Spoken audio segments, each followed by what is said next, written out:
Okay, we are the eve of Tiny Esther, the fast of Esther, and the holiday of Purim. We're customarily dressed up in our costumes. And obviously, before we get to the story for this week, we'll begin with a joke. There is a joke told about an elderly Sephardic Moroccan woman that is getting on the bus. And in those days, she didn't have money to pay for the bus, so she takes from her bag an egg, a raw egg, and she gives it to the bus driver. In those days, an egg had a value. So they have a value today as well, as a matter of fact. And she gives it to the bus driver, and the bus driver asks her, "What is this?" And she says, "En li kesef, I don't have any money. So here, take an egg." The driver had Rahmanas on her, and he took the egg, he graciously accepted the egg, handed to him, and he allowed her on the bus. And this is the way it continued for that week, every day, until the end of the week. What happens at the end of the week? The lady gets on the bus at the bus stop. She gets up on the bus, and she's holding a whole carton of eggs, 30. And the bus driver looks at her and he says, "Hey, lady, what is this?" So she says, This is in Israel. You can buy a ticket that you are allowed to ride the bus for an entire month for one lump sum. So instead of giving the driver one egg every day, she gave him an entire carton of eggs for the entire month, 30 eggs. Anyway, this story tonight is, you would say it's actually a preview of Purim, because the reading of the Megillah, because the entire concept of the reading of the Megillah could be mistaken to be something that happened by coincidence, that happened by the way. By the way, there was a King Achashverosh that made a party. By the way, his queen Vashti didn't want to come to the party. She refused and rebelled. By the way, the king killed his queen. By the way, he went and sent everyone looking for a new queen. By the way, the queen from all the 127 countries that he ruled, which was basically the empire of the entire world, Persia, the one queen that he found that was appropriate for him was Queen Esther, a woman that comes from the Jewish nation. And by the way, Mordechai, her uncle, was appointed to be one of the high-ranking viceroys in the Persian government. And all of a sudden, by the way, he also hears that there are two people that are planning to, Bigtan and Teresh, are planning to assassinate the king. And by the way, he tells Queen Esther to tell the king, and he saves the life of the king. And by the way, it happened to be just by coincidence that the king never rewarded Mordechai for saving his life, mind you, and he only wrote it down in his book of memories, Sefer HaZichronot. And by the way, from there on, Haman came into the scene, and he was also appointed to be one of the head viceroys, and he decided to go into stage a plan to annihilate the entire Jewish nation, men, women, and children, in one day. And by the way, his entire plan was foiled by Mordechai, and specifically by Queen Esther. And he, instead of annihilating the Jewish nation, he and his 10 sons were hung, and the entire rulership was handed over to Mordechai and Esther. Everything by the way.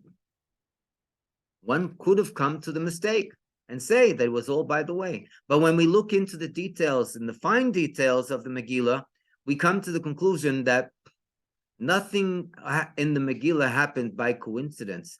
Everything was perfectly planned, everything to the very last detail, to the extent that if there was even one little piece in this entire enormous jigsaw puzzle, then the entire holiday of Purim wouldn't be celebrated today, chas v'sholem, by the Jewish nation.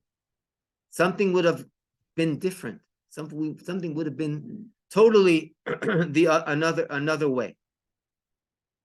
And so this is the conclusion that we have to understand and to actually implement in our life here and now, that everything that Hashem is doing, whether it's going on a bus or whether it's being in one place, one venue, or being in another venue, it's all master planned. It's all guided from above by by divine providence, and that Hashem has a master plan that is finally to bring about the Geula, to bring about Mashiach, to bring about the third and the eternal Beis Hamikdash, to bring about the revelation of the Rebbe Shlita Melech Ha'Moshiach. And one of these master plans, sometimes they're revealed earlier, like in the following story. There's a shliach in the city, in the southern city of Dimona. His name is Oren Romano. And this Oren Romano, in the Chabad house that he is a shliach in, he runs different workshops and different programs. One of the workshops that he runs is a course for sofrei stam, for scribes that write stam, meaning sefer Torahs, tefillin, and mezuzahs. He invited a master sofer that really knows a professional that knows his job very well, to be the person to instruct in the course. When the sofer entered the Chabad house and he saw a picture of the Rebbe, so Rabbi Oren, the shliach, saw that he walked over to the Rebbe's picture, which is a big, large picture on the wall, and he literally kissed the picture with his lips. Rav Oren was very surprised, and he walked over. He invited the sofer into his office, and he said, "I see that you're familiar with the Lubavitcher Rebbe from the way that you behave." He said, "Familiar with the Lubavitcher Rebbe? That's an understatement. The Lubavitcher Rebbe saved my life."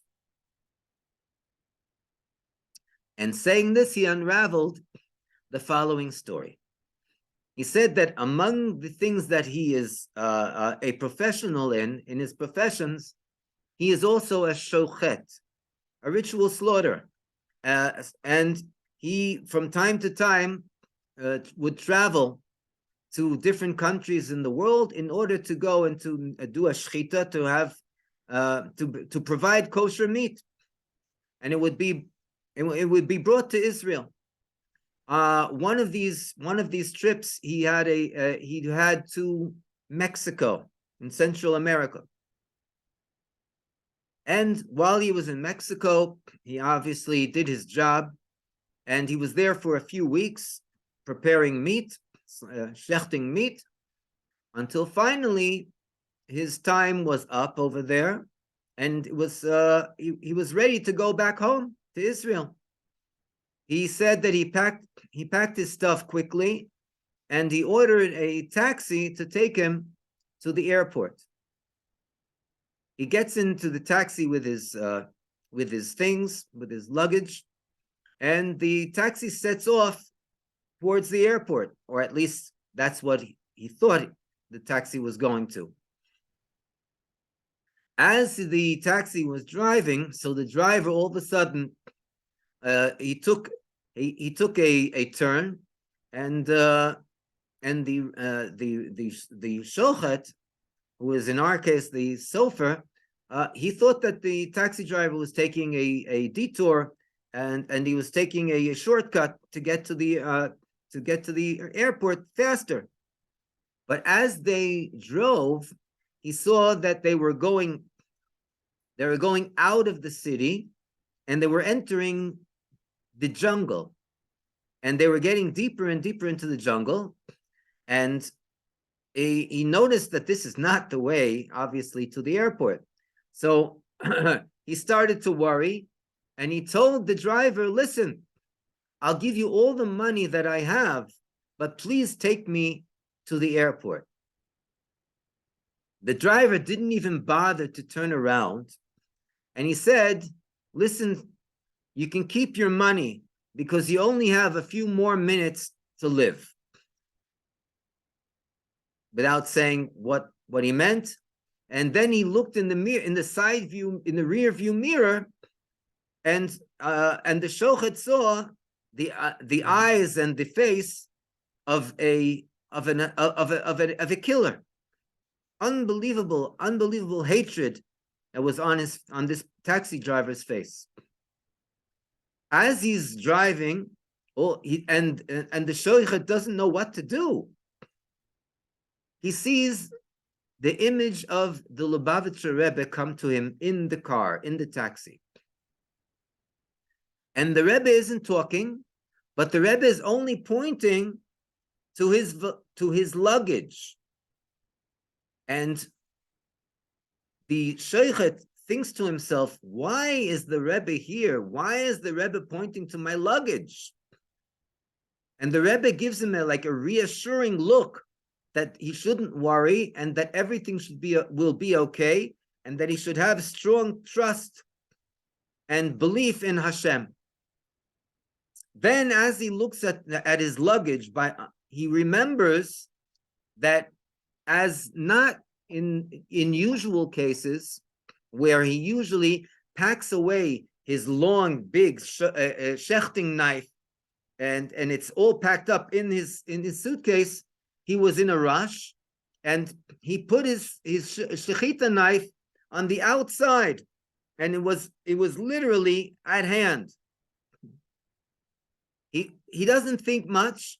He grabs the shechita knife, and he grabs the driver by the neck, and he puts the knife to the driver's neck, and he says, "Listen, if you value your life, so you should immediately pull over to the side right now." The driver, who realized that his life is at risk, puts on the brakes. He pulls over to the side and he stops the car. Then the sheikhet, not even realizing where he has the words and where he has the courage to say these words, because he's not used to these types of situations, at the least, he says to the driver, "Listen, now I want you to get out of the car and run away from here, and make sure that you don't come back, because otherwise your life is going to be forfeited." The driver gets out of the car, runs away from the car, and the sheikhet gets into the car, turns the car around, and he brings the car back through the jungle until he arrived on time for his flight at the airport. So the sheikhet tells the sheikhet tells the shliach, Rabbi Oran Romano, you see, I had the unbelievable privilege of not only knowing the Rebbe, but having the Rebbe literally save my life. Now, again, all these details of him packing his bags quickly and not packing his knife and properly the way he always used to do, and being able to go and to have this revelation of the Rebbe in the taxi, and being able to overcome his fear. We could imagine what kind of a fear and what kind of a situation a person would be put in, God forbid, under such stress. And he was able to go and to keep his calm, to keep his cool, and to literally, in the merit of the Rebbe's revelation, save his life. No, Hashem should reveal to us, not in order to just save our lives, like in the times of Purim, where Mordechai, a Yehudi, had to reveal the miraculous powers that one Jewish woman had, Queen Esther, to be able to go into the king and to put her life literally put her life at risk, and to go and to beg and to ask the king, including the King of Kings, to go and to save her nation, to save the Jewish nation. Today, this is exactly our situation, but we're not putting our life at risk. It's not called Mesirus Nefesh. It's called Mesirus Harotzain, giving over our desires, our will, in other words, putting aside our desires for the physical passions and enjoyments of the world, and doing what Hashem expects and asks of us, studying the Torah, observing the mitzvahs, and especially in honor of the holiday of Purim. Tomorrow, the fast of Esther. Again, the fast is called after Esther, and the Megillah is named after Esther, who had the Mesirus Nefesh for the Jewish nation, to give the half shekels, machatzisa shekel, before mincha, and in the evening to hear the Megillah reading, and again to hear the Megillah reading by day, and to be able to give the matanot le'evunim, presents to the poor, and mishloach manot, at least two presents of food to one friend, a man to a man, and woman to a woman, and the matanot le'evunim, the presents to the poor. We should give at least two people presents of money, but that's the minimum. We should try to give as many as possible. And last but not least, the mem of Mishteh v'Simcha, the celebrating at a festive feast, and even drinking l'chaim, wine ad yoda. And together with this, the fifth mem, the mitzvah of bringing through all these mentioned above mitzvahs, bringing the revelation of the Rebbe, Melech Ha'Moshiach. It's a double mem. Melech Ha'Moshiach, immediately now on a good and revealed basis, mitoch simcha v'tuv levav, with happiness and joy of the heart, teichef umyad, mamish, mamish, mamish. Yechi Adonenu, Moreno ve'Rabbeinu, Melech Ha'Moshiach le'olam voed. Amen.